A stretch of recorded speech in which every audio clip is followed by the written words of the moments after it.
South Africa's governing African National Congress has been dealt a severe blow in local elections. Is President Jacob Zuma largely to blame for the setback? And what should the party do with him now? This is Inside Story.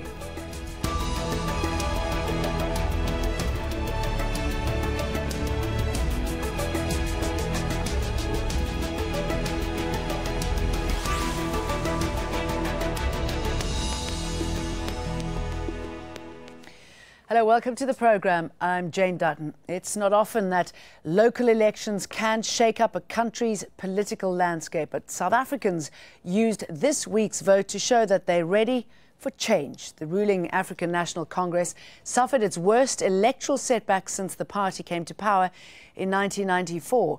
It lost Nelson Mandela Bay, named after the revered former president, and is unlikely to win a majority in Johannesburg or Pretoria.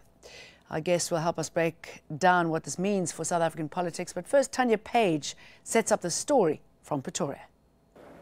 This is a new era in South African politics, a new competitive era with both the opposition Democratic Alliance and the economic freedom fighters making major inroads into the ANC's core voting bloc. The ANC's been gracious, cautious, waiting for those final results to come in, with also a tinge of denialism. When the DA leader Mmusi Maimane claimed victory in Tshwane, which includes Pretoria, late last night, the ANC said the DA was dreaming, but the numbers speak for themselves. Voters clearly offering a rebuke to the ANC for its failure to deliver a better life for all, its support, ongoing staunch support of President Jacob Zuma, and also of the politics of fear, the ANC's message in campaigning, in which it tried to convince people that the DA was the child of a snake and that choosing to be with the opposition was like choosing to be with the devil. Now we enter uncharted territory, the realm of coalition governments in some of the municipalities where the vote is extremely close. Still in the metropolitan area of Johannesburg, the ANC and the DA are tied neck and neck, raising lots of questions about who will go into an alliance with each other and how exactly will those alliances work when some of these parties are so hostile towards each other and so diametrically opposed ideologically. The ANC has a lot of ground to make up, and there will be lots of questions and maybe even a blame game over this result, which is up loud and clear for all of South Africans to see on the big blue screens behind me. Opposition leaders in South Africa say this is a big step forward for them. I think what has been quite clear in all of this whole process is that people have come out to vote for change, and therefore, even from our own perspective, we'd always be looking to enforce that change. We are happy that the EFF is the first organization to humble the ANC, the most arrogant organization which thought that it is entitled to leadership position in South Africa.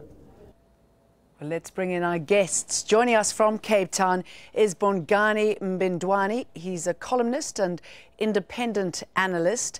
And Richard Calland, Associate Professor of Public Law with the University of Cape Town. Good to have you both with us. Let me start off with you, Bongani Mbindwane. What do you make of the results? Well, I think they are not a surprise per se, because when we analyze carefully, we'll realize that the ANC's support had a downward trend, at least in the local sphere of government, downward trend since 2004, except a province we call KwaZulu-Natal. The DA was growing stronger, especially more strong amongst white people, very much huge following on Indians and Collards.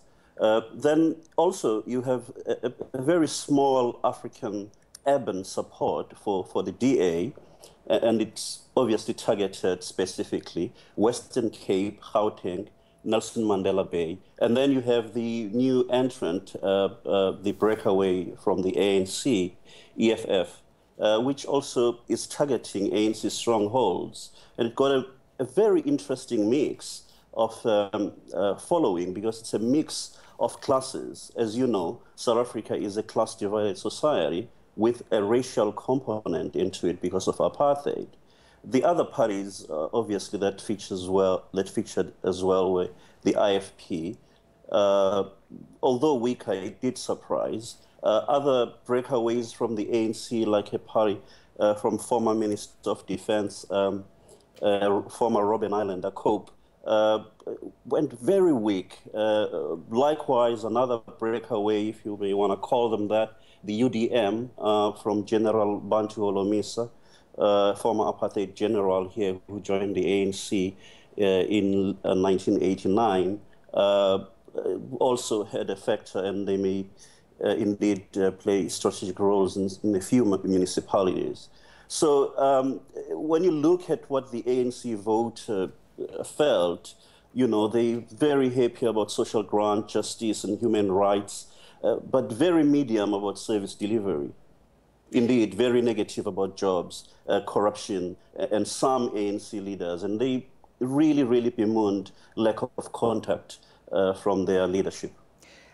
Richard, Calland, as Bongani was saying there, great for the other parties, not good for the ANC, quite clearly. Is this a watershed moment, do you think? I believe it's a sea change in the trajectory of South Africa's politics and its democracy.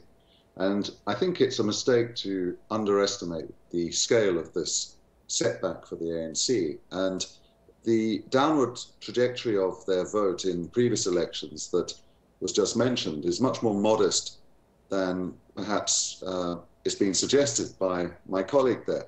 The drop this week is a significant drop-off for the ANC. They've fallen from 63% nationally at the last election 2 years ago, nationally, to under 54% as things currently stand, with almost all the votes counted. That's extraordinary. It means 47%, obviously, of people are voting for other parties, and the opposition has gained ground.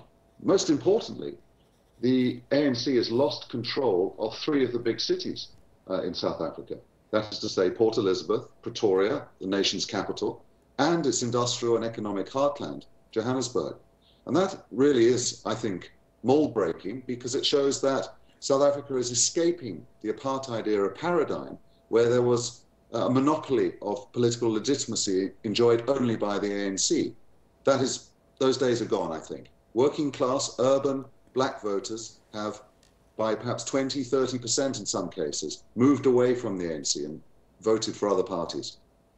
Bongani, those big losses, that dramatic loss in support, as Richard described there, I mean, that must really hurt the ANC emotionally and psychologically. Look, the results are a disappointing factor, that's for sure, and I'm sure the ANC will want to reflect, as it always does, reflect on results. But you know, let's stop the hyperbolic nature of analysis of what is going on. We should understand that ANC voters chose not to go and vote in their areas. Now, people are suggesting, without any data, that that was a vote by itself. Is it acceptable that the ANC uses a low voter turnout, certainly within the ANC camp, as an excuse? Indeed, no. But what we do when we analyze situations like this, we use data, we use proper analysis, and indeed we use facts. We don't just jump around and start screaming hyperbolic matters. What we have to understand is who voted, why they voted, and who did not vote and why they did not vote. The suggestions right now, you know, they mention the dislike of the president, you know, his lack of popularity, some aspects of slowness in service delivery and so forth. But I think we have to just pull back, calm down, look at things as they are.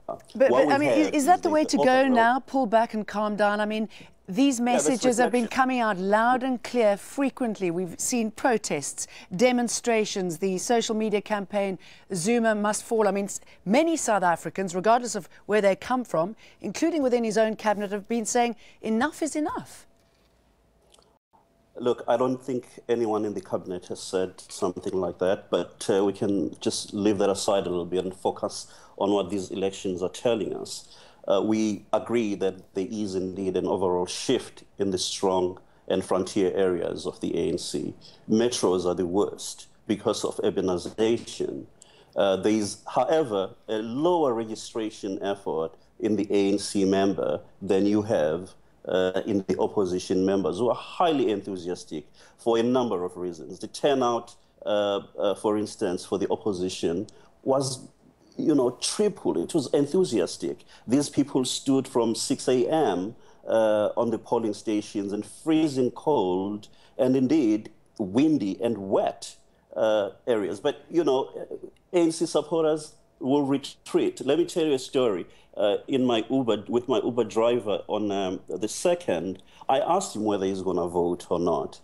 He said to me, brushed me aside and said, "No, the ANC will win. I'll be busy with my friends and family. If I can squeeze in some more hours of work, I'll work." There is what you call just a relaxed atmosphere. Perhaps you can say that government itself has some relaxation that has crept in, but the black people also have relaxed and just thought, well, the ANC will always win. That is an issue. Whether the weighted is more on people saying we're going to punish the ANC, or it's just this reluctance of people to get up and go and vote, we don't know yet. Let me bring that point to Richard. If the ANC is going to use the lack of voter turnout, ANC supporters, to excuse this result, I mean, that doesn't bode well going forward, does it? I mean, that shows a reluctance to analyse what has happened and make changes, the changes that are needed. I think that's right. And Bongani's comments echo the Secretary General of the ANC, Gwede Mantashe, when he appeared to blame voters on Friday when he said black voters don't appreciate the vote. You know, a protest vote can come in different forms, and one way to protest is not to turn up. And if a party fails to get its voters out, that in itself is indicative of a loss of support. In the last 3 years, across the country, across racial groups, across social class, trust in Mr. Zuma, the leader of the ANC and the president of the country, has halved. And I think it's quite clear if one looks at the detail of the voting patterns in urban township areas in Johannesburg, and particularly in Pretoria, where there was a direct correlation between the violence that we saw in June when ANC supporters registered their disgust with the way in which the mayoral candidate for the ANC in Pretoria had been chosen, and the low turnout and disaffection with the ANC that we saw in their results in those areas this week. So I think the ANC has got a lot of thinking to do, privately at least. They were admitting to me at the results centre in Pretoria on Thursday night rather, that Mr. Zuma is an electoral liability now for the ANC. That doesn't mean that he's going to leave today or even next week, but I think his position is weakened. And he has, as the ANC has, some difficult questions to answer about the future. These local elections were seen as a referendum on President Jacob Zuma, who has been mired in several corruption scandals over the past decade. In 2005, he was accused of accepting bribes from international arms dealers to influence South Africa's largest post-apartheid arms deal. The charges against Zuma were dropped, but his financial advisor went to jail.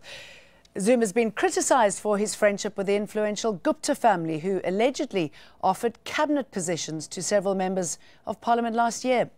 Opposition leaders were calling for Zuma's resignation in April when he refused to pay back public money he'd used to renovate his home in Calland. And a month before that, the Constitutional Court said Zuma's government violated international law last year when it failed to arrest Sudanese President Omar al-Bashir on his visit to Johannesburg. So, Bongani, if these elections have been seen as a referendum on Jacob Zuma because of those issues that I've just raised, where does this leave him? What should the ANC do with him? It's a tough question. It's a very difficult question. I don't think it was a referendum on him. And I don't think it's fair to quickly jump into conclusions about exactly why males in particular failed to turn up to vote, males in ANC strongholds. I prefer data. I prefer facts, not okay, but gossip. Bongani, sorry, with respect, can I just say, let's move on to where this leaves Jacob Zuma. Let's move on to where this leaves the ANC and what needs to, because clearly something needs to be done. Well, let's put it this way. Again, let me make it very clear. The last local election, the ANC got 9 million votes in total. I'm talking about now. I want to work out where the ANC will position these dramatic losses and what they need to do to reform, if reform is the way to go. Let me paraphrase for you. Please allow me to. In the last local government elections in 2011, that election, the ANC got about 11 million votes. Sorry, 9 million votes.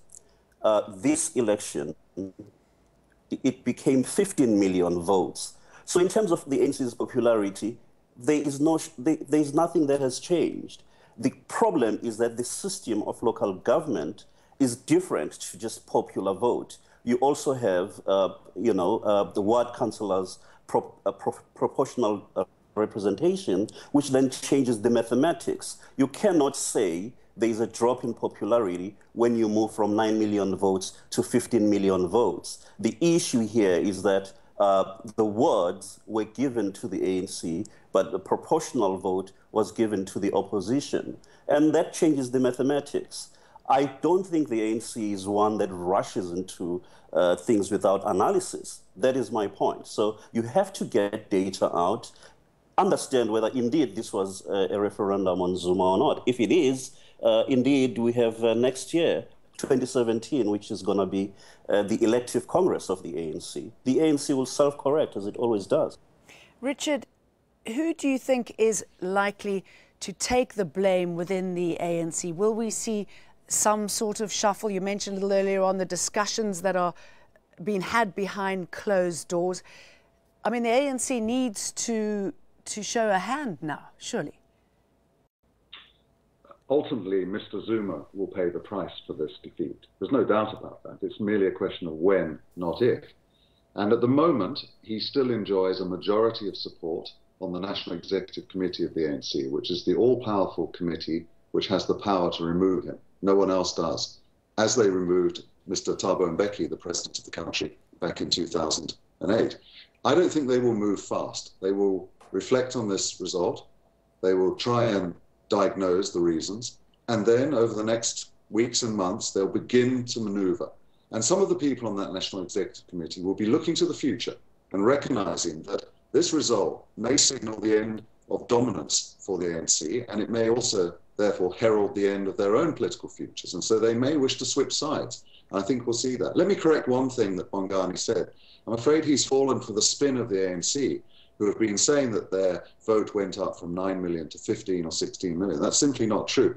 That is a total of the 2 votes that every individual voter had available to them, one for a ward councillor, one for the proportional representation. So the figure of 15 million is actually is not the right figure. It's half of that. If the ANC had got 15 million votes this week, then they would have won convincingly. They didn't. Their vote fell significantly from the mid-60s to under 54%. And so I think it's a mistake to fall for that particular one. ANC behind closed doors is now reflecting urgently on this matter. And it has to. Is there anybody putting their hand up to step in if need be? Not yet. Not yet. It's not the ANC way to do that. ANC culture is to very much close ranks and to sort these things out behind closed doors. So it would be greatly surprising were anybody, for example, Cyril Ramaphosa, the deputy president, it's very unlikely that he or any other challenger to Mr. Zuma would do so publicly. What they will do behind scenes is do the political calculations, consult with colleagues, and calculate whether or not the balance of power within the ANC has shifted substantively as a result of this poor result against Mr. Zuma. Bongani, what are the conversations that will be had not only with Zuma, but those of his many, many supporters, those who surround him and keep him in power and possibly benefit from his presidency? I think it's a mistake to look at the ANC as an individual party. It's not the party of a leader. ANC always talks about leadership, a collective, and no one is going to squarely put a blame on Zuma, especially in the 8 other provinces except the Gauteng region, which may really lean towards always having misgivings about President Zuma's leadership. But I mean, sorry, there must be concerns about, you know, those corruption allegations, the arms deals, the Guptas. I mean, is that acceptable behavior? Well, you see, these are complex issues. We have to not just take any allegation and make it a fact. We know that the issues relating to the arms deal have been probed by a judicial commission, and they found that there was no corruption in the arms deal. Now, we have to then ask, what were the issues that got Zuma's then financial advisor, in fact, to be found guilty? Were they related to anything about the arms deal, or were the issues unrelated at all? As for the Guptas, that matter is before the public protector at this stage.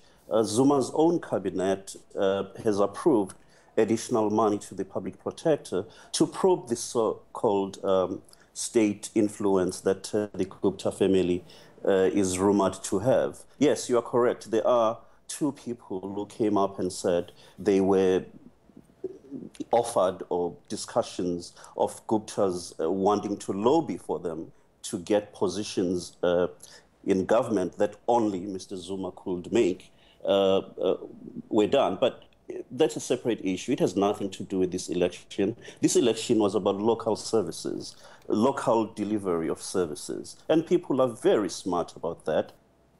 Okay, Richard, looking forward, I mean, it's been good, these elections, for, and I think you coined this phrase, competitive politics.